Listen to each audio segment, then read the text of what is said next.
I have been asked to talk to hospital staff about the reality of being a patient, and what I've always said is that it's very difficult to actually describe the reality of it. It's a bit like if you think about a job description, it can give certain indicators of what you're going to do and day-to-day things, but the actual experience of it is something quite different. And what I have tried to offer is various perspectives, as in seeing things from the position of a patient. In terms of trying to describe the experience, I do give a scenario that imagine if you're in a training room or where you are now and somebody locks the door. Just have a think where you're actually at this moment in time. You can't leave the room. What have you got to do later today? Have you got to get back to work? Have you got appointments? Have you got to pick up children from school? Are you going out tonight? Just have a think about all the immediate reaction you have as to what's going on in your life now. Then try and think a little bit further ahead. What have you got to do at the weekend? Are you going away for the weekend? Are you going to a wedding? Look at all the commitments you've got in your life and what you have to do. And then try and think a little bit further ahead. Are you going for promotion? Are you getting married next year? Are you going on a big holiday? All sorts of things that may be happening in your life. When you become ill, seriously ill, then all these things have to stop. And you might be saying to yourself right now, but I have to pick up the children, I have to go and take a relative to the shops, I have to go and do this. When you become a patient, you can't do it. It's very, very difficult, and this is why your whole sort of life situation can change. And I think that sort of feeling it's very relevant to think about when you look at people waiting for results and certain experiences of being a patient. This is the reality they're trying to live in. If I think about some of the experiences I've had, I think one of the first things about being a patient is the amount of losses that you have to go through, because obviously your health will impact on various, if not all, aspects of your life. For example, if you're ill, you can't work. I've had to stop many jobs because of my health. That will obviously then have an impact on your finances. So you've got less money to go out and do things. You may have to change accommodation. You may not be able to afford where you live. Physical restrictions may mean that you can't live in a house with stairs. Then other things like just your independence, being able to drive. Often I haven't been able to drive, so that those of you who do drive know how much freedom that does give you. So I've been in situations where I can't actually get out and drive. I haven't been in a position where I'm able to walk very far. It's very, very restricting. Other things, that this will obviously put stress and pressure on all sorts of relationships, whether it's your partner, whether it's your friends, because any stressful situation in life, as we all know, will cause frustration because we're all human. So again, it can impact on your relationships. All these sort of feelings and frustrations will have an effect on people around you. And it's very, very hard. I've always said it's very hard for people that are around patients. I can think of situations where, if for example I've been waiting to go into hospital, and friends might say, we'll go out for the night, and they might say, we won't talk about what's going on, just switch off from it, forget about it, we'll just go out. In that situation, I might be thinking, is everyone ignoring what's going on? Why is nobody paying attention to my situation? And then on the other hand, if people do talk about it, I can get just as frustrated and say, can't we just switch off from it and think about something else? So my point is, as somebody trying to support a patient, you can't win. There's no easy way to support a patient, because you've got all these mixed feelings going on. And a lot of it is just a case of being patient and bearing with whatever mood's going on at the time. And it's not done deliberately, but of course you then feel very guilty for causing distress to other people. Another impact it does have, and I often find this is one of the most frustrating, is if you think about what you do when you are stressed, whether it's through work or whatever, what do we all tend to do? We say, right, I'm going to switch off and do something that helps me relax. Now, whether that's doing a sport, whether it's going for a drink, going for a meal, whatever, when you're ill, you can't do that. I mean, for example, I used to play a lot of sport, and that was my way of relaxing, or I'd go for a swim. When I was ill, I couldn't do that. I couldn't get there. I couldn't physically do the activity. So, if you like, your coping mechanisms have to change, because the things that would normally help you cope in a stressful situation, you can't do them. Now, this is all sounding very negative, but what I'm trying to convey is the fact that there's so much going on in a patient's life, and as I say many times, that professionals may often see a certain point in this patient pathway, but my point is there's so much going on around the patient. Just moving on from this, obviously if you think about all these things going on in your life, and the impact it has, first of all, on your emotions. Now, I don't think there's one emotion you don't go through, whether it's the initial fear, anxiety, vulnerability. Your whole life is changing. You've lost that previous control and ability to make decisions, if you like, because you don't know what's going to happen.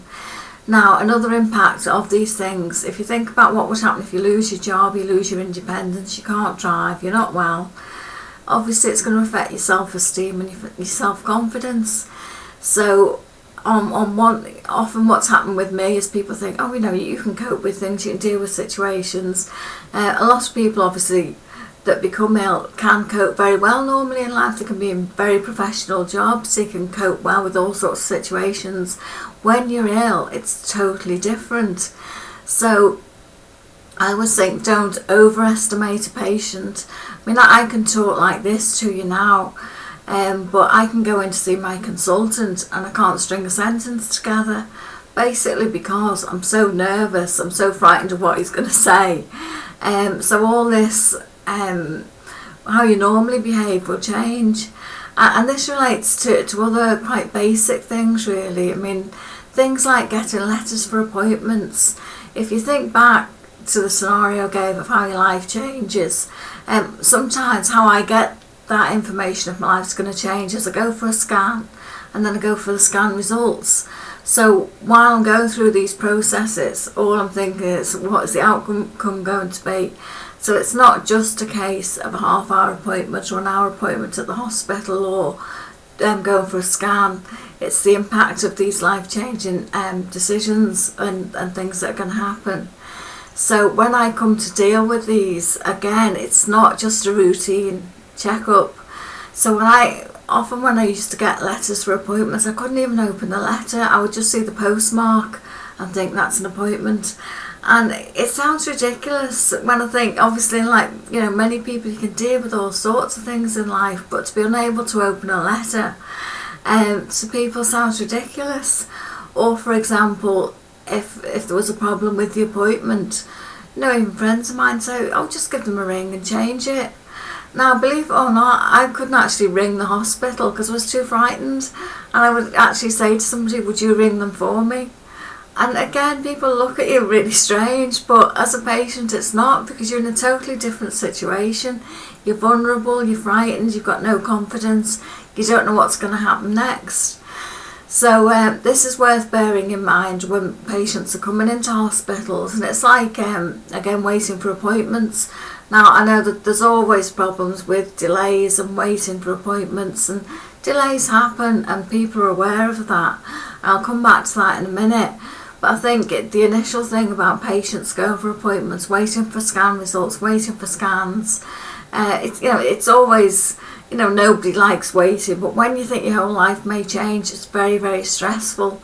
So again, maybe just be aware of what patients are going through when they're waiting for these appointments. What I did find with going for appointments is sometimes people tell you if there's a delay, and often, delays can't be avoided, But there is a huge difference when you're told what the delay is or why there's a delay. And I think this just comes down to simple courtesy and respect, because you're feeling, you've lost your job, you've lost this, you can't drive, you're feeling quite small as a person anyway, and then you're waiting for somebody to give you this news, and you just kept waiting, and your actual sense of identity is just getting smaller and smaller, so you feel you can't even complain, you can't, people often say, if you've got a problem, talk to them, explain, complain about it. When you're that, stressed and low and feeling so lacking in self-esteem, it's almost impossible to. But, if people just explain and just have that, it's just courtesy, really.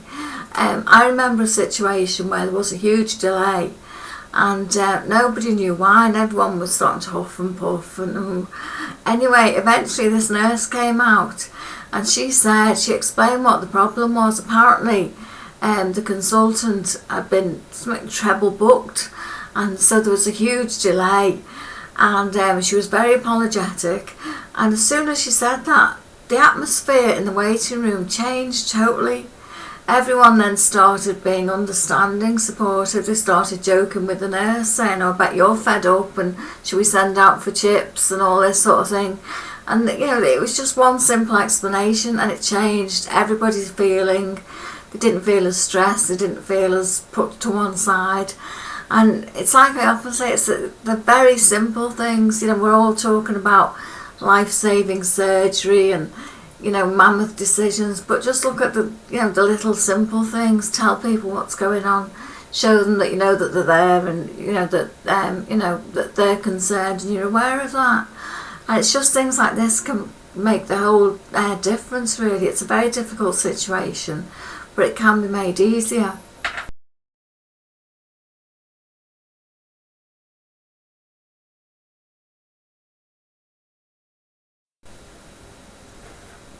One thing I have sometimes been asked is, how can you help a patient? And what I would say is, quite importantly, every patient is very different. So what may help one person won't necessarily help another. It's a very individual thing. I can only relate to some of the things that help me as examples. I think firstly, communication, which I know comes into absolutely everything, but is very important. To be able to communicate with staff. Again, patients can often behave quite differently than you might expect. I think one situation that I know I've done many times is when I've been in hospital and the consultants come round to see you on the wards. Now, for some reason, I can be feeling absolutely dreadful, but the minute the consultant comes round and asks me how I am, for some reason I sit up in bed, absolutely fine, no problem. And that's it. And I think, why do I do that? Because then as soon as he's gone, I'll ask them, poor nurse, and say, what's going on, what's this, what, asking all these questions. And I'm sure the nurse is thinking, why didn't you just ask your consultants? But the reason is, again, it's just sheer nerves and not wanting to deal with the situation. Sometimes I don't really know myself why, but often you don't ask the right questions at the right time because you're very nervous and you don't feel as confident as usual. So again, if professionals can bear with patients on that and try and understand that that they are trying to communicate, well, sometimes not in the best way. The other thing as well, I think it's very nice, is to have contact with other people, obviously other patients. I think contact with a lot of patients can be invaluable, basically because that goes back to my original point, as they're actually experiencing this, they're going through the reality. Again, not every patient. And I think it's important for staff to be aware that I've often seen quite difficult patients, and it frustrates me because I don't want to be classed like that. Now, it's very difficult when you're independent if you have to ask staff to do things like to fetch you a jug of water or to pass something for you, and it's not a nice feeling. You don't like to feel you have to keep asking people for simple things, but sometimes you just can't do it yourself. Now sometimes people can be quite rude and sort of demanding of staff, and as though they want them at their beck and call, and I feel that's totally wrong. And as much as I'm sure staff get frustrated with it, patients do. Most patients do, I'm sure. I know I do, and I think, well, just because you're ill, you don't have to be rude, and staff aren't your slaves and your servants. And I appreciate it when people help me. And although I'm rubbish on names, I always remember faces. And often, it could be something very small, like somebody remembering to bring me a jug of water. And sometimes I'll see staff that when I was in hospital, that were very kind. I think I remember that lady or that gentleman, they did this or they did that. So patients do remember. And I think sometimes when staff are very busy, which they always seem to be on the go and running all over the place, you forget that patients are actually aware of what you're doing. So, and I think it's nice for staff to be aware of that patients do appreciate what staff do for them. So obviously when people are rude, it doesn't go down well with anybody.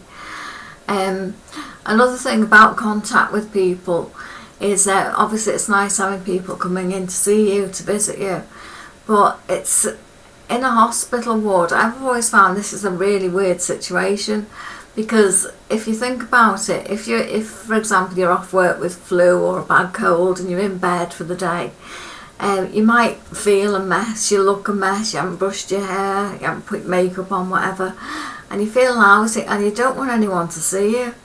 Whereas when you're in hospital, you're just like that, you're feeling really ill, you're looking awful, and everybody, including strangers, are wandering around, and it does nothing for your self-confidence. And obviously it's nice to see people, but it's the strangest, most unreal situation, I think, to be in that situation. And again, as I say, it doesn't do much for your self-esteem. But again, having the opportunity to speak to people and have that company is a huge help. Again, I like having a chat with people and laugh about everyday things. Now, people may not always like this, but because they think they're being neglected or they're talking about other things. But personally, I like to have a chat about what's going on in Coronation Street, or if somebody's had a night out the night before. I love to have a chat with nurses and staff about that, because it brings a bit of reality into a very serious situation. Because obviously a hospital is very serious, not the most pleasant environments to be in. So a bit of real life and a bit of a laugh, for me anyway, I think is really good. I think as well it's important that when people actually come to leave hospital, the discharge process is very, very important, because for some amount of time you'll have been in a very protected environment, you'll have had people there if you've got any concerns. You're very, very safe in hospital. Now when you come to go home, then actually being prepared for that is a very nerve-wracking experience. It's quite a strange situation. We all want to get home, but there's always that feeling of insecurity and you're on your own in a sense.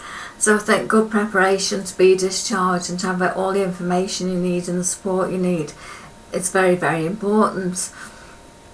Another thing, and I think maybe this relates to identity, is I found that your personal belongings in hospital, just bits and bobs, seem to take on a whole new relevance for some reason. Because I remember at one point my slippers got mislaid when in between moving wards or something, and at the time I was absolutely mortified. And it's not that these slippers were that fantastic or expensive. I'm sure the staff were thinking, oh, just get over it, get another pair of slippers. But I think because of your lack of control in a wider environment, and all you've got is a few bits and bobs with you, and they take on much more significance. So other than thinking that, maybe patients appear quite petty, which, it is to some extent, there's a reason for it. It's that little bit of security and personal stuff that becomes much more important in a hospital environment. But as I said about all these things, every patient's different. I think back to a situation when I was teaching adults, and during this course we were going to be talking about various gender issues. Now, one new intake this class I had only had one man in my group. So initially I wasn't too sure how to approach it, because I thought, do I just pretend I haven't noticed, or do I sort of, gear questions to him as a sort of token male input? And I just wasn't sure the best thing to do. So in the end I asked one of my colleagues who was a teacher, and I said, what would you do in this situation? And she said, well, why don't you just ask him what he's comfortable with? And that was so obvious. And I think that taught me a lot. We don't know what people want, but we're continually trying to second guess what we think might be best for them, and that's not the case.